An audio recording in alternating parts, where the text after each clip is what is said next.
अगर आपको in the money, at the money, out the money समझ में नहीं आता है तो मैं आपको सिंपल साइंस समझा देता हूँ, आगे हम पढ़ लेंगे इस बारे में।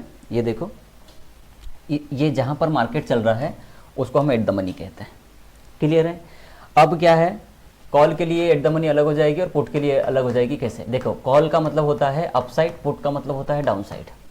तो जब भी हम कॉल की बात करते हैं तो हम क्या सोचते हैं कि मार्केट ऊपर जाए, मतलब 26,000, 30,000, 26,050 जो अभी चल रहा है वहाँ से ऊपर जाए मार्केट। तो इससे ऊपर जो भी है वो हमारी एक्सपेक्टेशन है, मतलब वो आउट ऑफ है, हमारे पास नहीं है ना, वी डोंट, हमारे पास है नहीं वो चीज़, हम इससे ऊपर सोच रहे हैं। ऊपर मतलब आउट ऑफ सोच रहे हैं। मेरे पास गाड़ी नहीं है, मुझे गाड़ी लेनी है, तो आउट ऑफ हो गया ना, आउट ऑफ मनी हो गया, मेरे पास उतना पैसा नहीं है। तो जिस पैसे के बारे में आप सोच रहे हो, ऐसे इसलिए जब भी आपको out the money, in the money में कुछ कन्फ्यूजन आए, इतना सा समझ लीजिए कि क्या मेरे पास है, क्या मेरे पास नहीं है, और क्या मैं चाहता हूँ जो अभी मेरे पास नहीं है। तो अभी 26,030 से आपने कॉल ऑप्शन बाई किया है क्योंकि आपको लग रहा है कि मार्केट ऊपर जाएगा, आप सोच रहे हो कि मार्केट ऊपर जाए, आप चाहते हो कि मार्केट ऊपर जाए, तीनों चीज़ें हैं।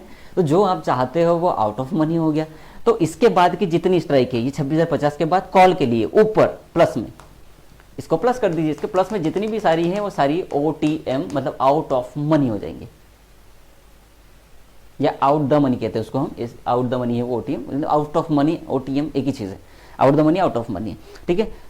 अब इसके अंदर जितनी भी है वो आपके पास ऑलरेडी है। 26,000 आपके पास है, 26,000 का अभी 26,030 चल रहा है ना, तो 26,000 तो आपके पास है। उसके नीचे वाली सारी चीज़ें आपके पास है, क्योंकि आप ऊपर तरफ के सोच रहे हो ना, नीचे थोड़ी सोच रहे हो, ऊपर सोच रहे हो। तो वो जो आपके पास नहीं है वो आउट ऑफ है, जो है वो इन है। तो इसके अंदर के जितने हैं वो सारे इन द मनी हो गए। तो इनको हम बोलते हैं ITM, in the money options. इनको हम बोलते हैं आउट द मनी ऑप्शन, और इसे कहते हैं हम एट द मनी ऑप्शन।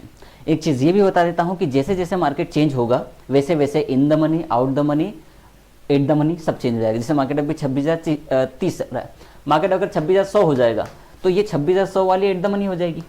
फिर 26,050, 26,000 ये सारी ये एट द मनी हो जाएगी, 26,100 वाली, और इसके बाद वाली सारी इन द मनी हो जाएगी ITM। और इसके 26,150, 200, 600, 500 जो भी जितनी भी है वो सारी आउट द मनी हो जाएंगी। ये कॉल के लिए। पुट के लिए नज़रिया नीचे की तरफ, मतलब हम सोच रहे हैं कि 26,030 रुपये से मार्केट नीचे जाए, तो 26,000 और 950, 900 ये सारी हमारी आउट ऑफ मनी है, क्योंकि हम चाहते हैं कि मार्केट नीचे जाए। अभी हमारी एक्सपेक्टेशन है वो बाहर है, आउट ऑफ है, सोच रहे हैं, चाहते हैं, जो चाहते हैं वो तो दूर है अभी, तो इसलिए उसको हम दूर बोलते हैं, आउट बोलते हैं। ठीक है? तो भाई ये वाला जो 26,050 एट द मनी है, इसके लिए भी एट द मनी दोनों के लिए सेम होंगे। ठीक है बड़े भाई, इधर देखिए, क्लियर है? और इसके बाद जितने भी दूर हैं 26 से 950 ये सारे OTM हो जाएंगे, और ये सारे इन द मनी हो जाएंगे, क्योंकि ये आपके पास है ना 100, 150, 200 तो है आपके पास ऑलरेडी, आप तो इधर सोच रहे हो। अब आपको इसको सिंपल से निकालने का तरीका बता दूं मैं, अगर आप कंफ्यूज होते हैं इसमें। तो देखो, जहां मार्केट चल रहा है उसको तो एट द मनी डिसाइड कर दो, तो ये ATM हो गया। क्लियर है ना? अब एक्सपेक्टेशन वाली बात है, जहां से मैं चाहता हूं नीचे, तो आपको एक कोई सा पकड़ लो, आप इसको पकड़ लो कि ये OTM है। अगर आपने एक भी कोई सा निकाल लिया तो बाकी ये OTM है तो ये ITM होगा, सिंपल बात है। और अगर ये ITM है तो ये OTM होगा, क्योंकि कॉल पुट उल्टे चलते हैं। और अगर ये OTM है तो ये ITM होगा, या ये ITM है तो ये OTM होगा। एक कोई सा भी निकाल लो आप, पता चल जाएगा आपको कि कौन सा ITM। ज़्यादा दिमाग ही नहीं लगाना, सिंपल एक कोई सा भी निकाल लो। एट द मनी तो अपन ने मार्क कर ही लिया, जहाँ मार्केट चल रहा है एट द मनी है। 26,050 चल रहा है, 26,050 एट द मनी हो गया। ठीक है?